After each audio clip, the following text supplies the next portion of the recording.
حبتين انا بخبز بيه هنا كده ماشي. بحط حبه منه على حبه من الرده كده ماشي على حرف الصينيه عندي، وبقلبهم كويس كده، وابدا ارش بيهم على المطرحه هنا. تمام اهو. ليش بعمل كده؟ علشان الرغيف ما يلزقش مني في المطرح. وابدا اسمي الله. هوريك الرغيف اللي لازق بلقطه ازاي، واوريك الرغيف اللي سهل لوحده بلقطه ازاي.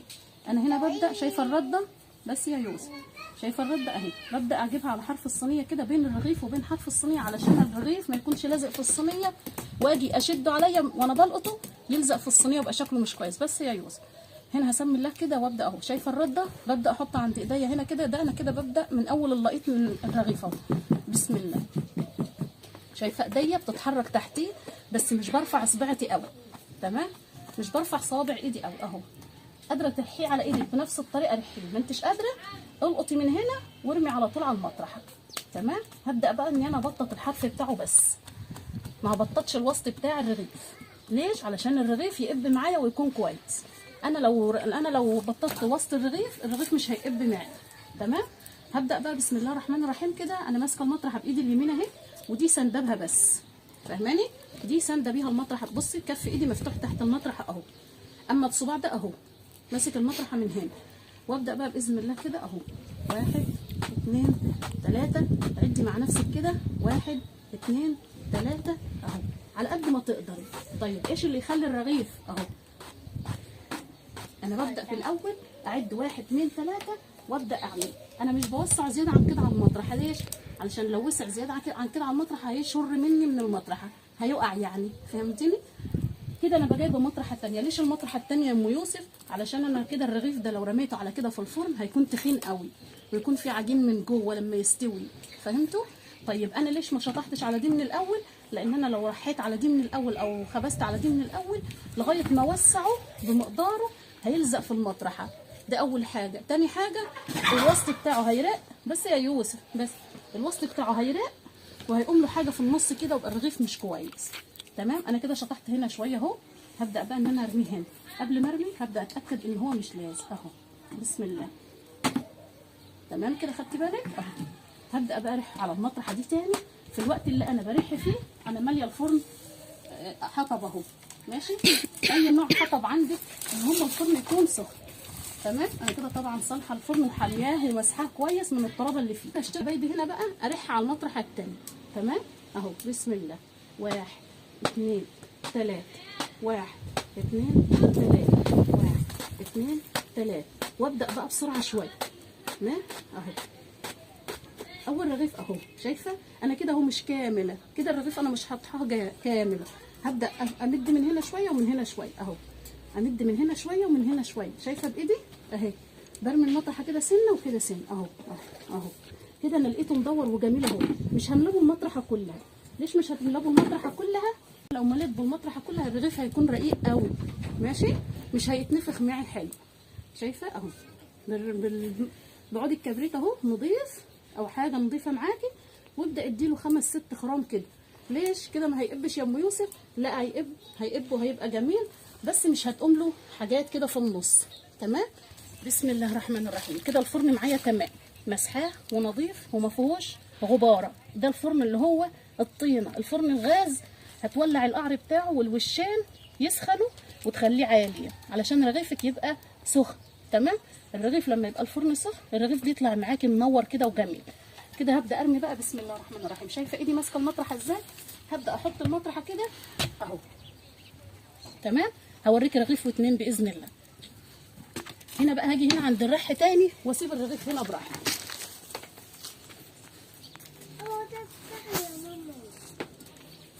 النظام اهو ماشي.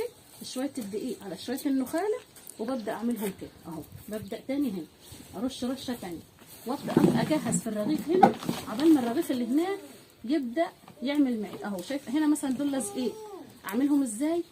حبه رده هنا وحبه رده هنا وابدا اقطع الرغيف كده اهو ماشي. ابدا القط تاني. بسم الله بسم الله اهو. اصبعتي ما بترفعش لفوق قوي، اصبعتي نايمه زي ما هي، بس باخد واحده واحده. عايزه ترحيه على ايدك كده رحيه، عايزه تلقطيه من هنا وترميه على المطرح على طول ارمي. تمام تمام. هنا بقى ببدا ابطط الحرف نفس النظام كده، ما بجيش جنب جوه خالص اهو. بسم الله واريح الرغيف كده بالراحه اهو، واحده واحده وهتتعلمي. عيدي الفيديو مره واتنين وهتتعلمي. هنا تاني نفس النظام، رش اهو. خلاص انا بططت الحرف بتاعي وبدات اشتغل. 1 2 3 4 1 2 3 اهو اهو.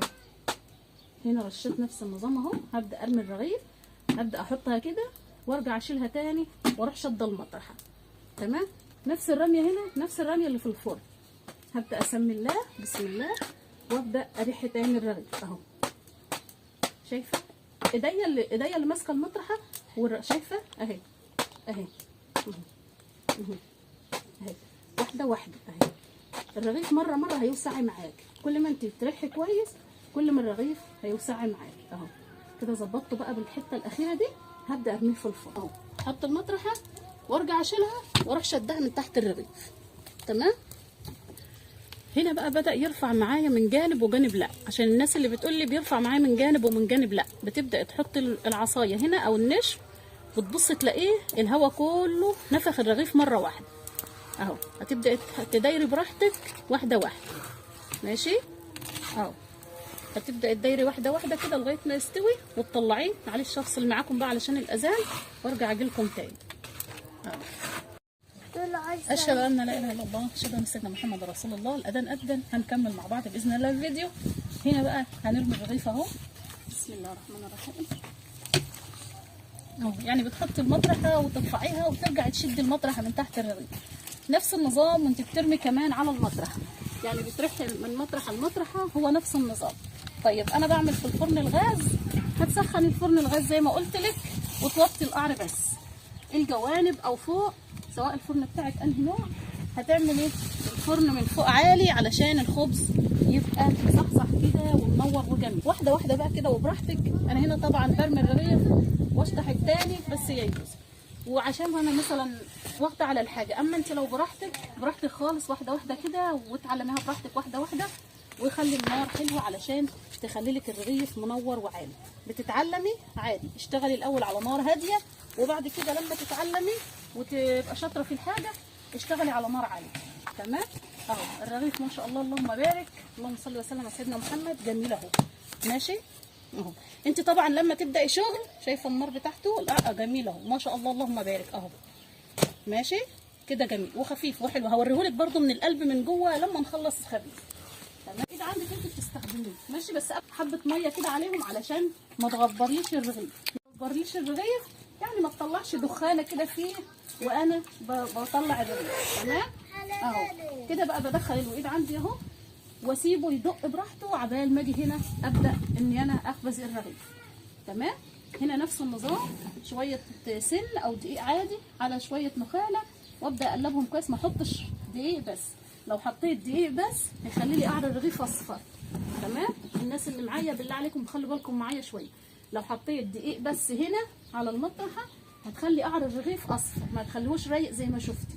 تمام. هبدا ان انا اقص دي عن دي بس خلاص. على كده هبدا اشتغل. طبعا ده انا هقوله لكم كله في الفيديو الكبير ان شاء الله، انك توسعي بين الرغيف والرغيف وانت بتقطعي كده. تمام. هبدا ان انا ابطط برده الحروف بتاعته كده واسيبني من الوسط خالص. الوسط ما هجيش جنبه خالص. كده النار شغاله في الفرن اهي والدنيا تمام. تمام. الميه اللي انا برشها على الوقيد بتخليه يروق. تمام. هبدا ان انا بقى اريح الرغيف. بسم الله اهو. 1 2 3 وابدا مره بقى كده. انت هتشدي حيلك وترحي بسرعه، يعني مره هتبداي ترحي بسرعه. نفس النظام، ارش رشه خفيفه على الثانيه علشان دي بيكون لسه فيه تحتيها نخال اهي. وطالما حطيت حبه نخاله مع حبه دقيق الرغيف هيبقى من تحت مش هيلزق معك. تمام. نفس النظام اهو. هبدا ارح بس كده اهو. 1 2 3 تاني. عيدي الفيديو مره واتنين هتلاقيكي تمام فيه اهو. ابدا اسبسب بس الرغيف او امره كده او اعدله اهو. تمام. ليش؟ علشان يكون الرغيف مدور معي، ما يكونش مبوز من هنا حته ومن هنا حته. تمام. نفس النظام انا بعمل دي كده ليه؟ علشان الهواء اللي انا برميه وانا برمي الرغيف في الفرن ما يجيش هواء تحتيه يخلي لي وسط الرغيف رقيق. تمام اهو. تعالوا بقى نرمي الرغيف في الفرن كده. هنا بقى فرن تمام كده، والنار ما شاء الله يكفينا شر النار وعذابها اللهم امين. هبدا بقى ارمي الرغيف. انا دخلت المطرحه اهو ماشي، هثبتها كده في الاول وارجع اشيلها وارجع اشدها من تحت الرغيف. طبعا انت لو بتتعلمي هتعمل الرغيف صغير مش هتعمليه كبير قوي. انا ليه بخرمه عشان الحتت دي بعمله بعود الكبريت قبل ما ارميه علشان هي الحتت اللي بتطلع دي. تمام. لو انا الوقت مش مخرماه الهواء اللي كان موجود فيها بدل ما طلع من الحتت المخرمه دي هيعمل لي حته في النص كبيره كده ويخلي الرغيف ما يقبش معايا. اللي انا عملته ده لما انا خرمته طلع الهواء اللي تحتيه خلى الرغيف ما شاء الله اللهم بارك اهو. تمام كده. تمام كده. هبدا ان انا بقى ادير الرغيف علشان ما يتحرقش من النار من جوه. لو انا سبته فتره هيتحرق من جوه، انما اول ما ابدا ادير الرغيف ما شاء الله اللهم بارك مش هيتحرق معي ومش هيجرى له اي حاجه خالص. وهدايره انت بقى حسب مزاجك، عايزه تحمري الرغيف وتغمقي لونه، عايزه تخلي لونه فاتح، دي حاجه بتاعتك انت بقى. هو زي الحلاوه. هنا بقى ده الرغيف اللي استوى وخلص وطلعناه من فتره برد اهو. شايفه ما شاء الله اللهم بارك اهو. شايفه الرغيف القلب بتاعه اهو، علشان الناس بتقول لي انت ما بتوريناش الرغيف من جوه يا ام يوسف اهو. شايفه الرغيف؟ تعالي على الصينيه بقى هنا كده. شايفه ما شاء الله اللهم بارك اهو. تاكلي منه كده بجد بجد، تاكلي منه حاف اهو. ده نوع الدقيق ايه، انا عجنته ازاي، انا عملته ازاي، كل حاجه تلاقيها في الفيديو بتاع القناه الكبيره باذن الله. ده رغيف تاني اهو، وهتلاقيني باذن الله في القناه الكبيره ملدناه معاكي كمان في الفرن ده اهو. شايفه حبيبتي اهو، حلو زي العسل. الناس بقى اللي بتقول لي احنا عايزين نشتري منك يا ام يوسف، والله انا على عيني ابعت لكم كلكم لغايه عندكم. تمام. اما اظبط اموري كده باذن الله ويكون في مصدر ان انا اوصل لك الحاجه باذن الله، يكون لنا نصيب باذن الله مع بعضنا ان شاء الله، علشان الناس انتوا اللي شجعتوني ان انا اشوف المهمه دي. تمام اهو. هبدا تاني بسم الله اهو. ابدا ارش مش كتير، ما ترشيش كتير قوي. تمام بس كده وما يبقاش مظبوط. هنا اهو بدات تاني اهو بسم الله. شايفه ايدي مش باينه خالص في الرغيف. تمام اهو. هبدا اريحه سنه كده علشان الرده اللي تحتيه تروح منه ما تجيش هنا وتحرقه لي في الفرن اهو. هبدا ان انا برده ابطط الحرف بتاعي، بس هو انا ما ببططش جوه، انا ببطط الحرف وهنا بزق النار في الفرن عبال ما ابدا اشتغل هنا. انا لو فرن غاز طبعا مش هزق نار ولا حاجه، هوطي بس القعر واخلي الجناب زي ما هي شغاله. ماشي اهو بسم الله.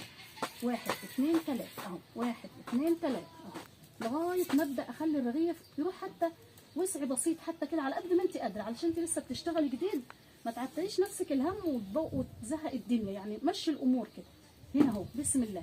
ببدا من انا هنا كده اهو، احط المطرحه على المطرحه اهي وابدا ان انا بسم الله ارفعها رفعه واروح شاده المطرحه الثانيه من تحت الرغيف. تمام اهو. وابدا تاني اهو، ابدا ارح تاني نفس النظام اهو. تمام. طيب الدقيق العجينه يا ام يوسف انا هقول لك على كل حاجه باذن الله في الفيديو التاني. هقول لك العجينه عجنتها ازاي وخليتها كده ازاي وازاي ما تبقاش ناشفه معاكي وكل الكلام ده اهو. يبقى احنا كده اللي انتوا بتقولوا لي عليه انت بتخرم الرغيف كده هتبوظيه، لا مش بيبوظ. تعالي عند الفرن واهو اطرح اهي. تمام. وارفعها واروح شدها من تحت الرغيف. تمام. يبقى انا شايفه اللي طالع ده لولا اللي انا مخرماه كان كل ده هيقوم كده حاجات كبيره كده، يبقى شغل الرغيف مش كويس وما يقبش معي بقى خلاص. انما ان انا خرمت الحتت دي شايفه الهواء خرج من تحتها اهو. هو انا قصدي بقى كده اما باجي ارمي الرغيف بيدخل تحتيه هواء، الاخرام اللي انا عاملاها فيه دي بيخرج منها الهواء بيخلي الرغيف يقب معاكي ويبقى تمام. طيب لو انا مش مخرم الكلام ده كله الوسط بتاعه هيرق وهيفضل الحرف تخين وهيبقى الرغيف مش مظبوط معاكي او مش عاجبك انت، يعني معنى الكلام كده. خلاص هبدا اهو ما شاء الله اللهم بارك مشطوح تمام يعني او رحينه تمام زي ما بتقولوا والدنيا تمام والنار بتاعه الفرن تمام. هبدا اديره مره واثنين وخلاص على كده الرغيف الدنيا تمام اهو ما شاء الله اللهم بارك جميل وحلو زي العسل اهو اهو. تمام تمام. النار بتاعه الفرن علت منك بحته قماشه وامسح النار امسح البلاطه. تمام اهو. بس هو كده جميل ما شاء الله. هنلدنه باذن الله مع بعضينا وكل حاجه هنعمله مع بعضينا، بس انا حبيت اجيب لك الرح بس بالكلام مع بعضينا كده علشان تتاكدي. نفس النظام حبه الرده وحبه الدقيق اللي بترش منهم على المطرحه بيسهلوا معاكي كتير كتير كتير اهو. رحيه على ايدك شويه كده هتبصي تلاقيه ماشيه معاكي على طول. تمام تمام حبايبي. كده انا وريتك كل حاجه اهو كبير وانا من عين ليكم حاضر. دي حاجه بحيث ان هي تكون في ميزان حسناتنا كلنا. اللي عندها اي سؤال اكتبيه في التعليقات، عندك اي تعليق عايزه تكتبيه، اي حاجه انت عايزه تعرفيها انا من عيني لكم حاضر. احنا باذن الله كلنا اخوات، مسلمين مسيحيين كلنا اخوات ان شاء الله، وانا تحت امركم كلكم.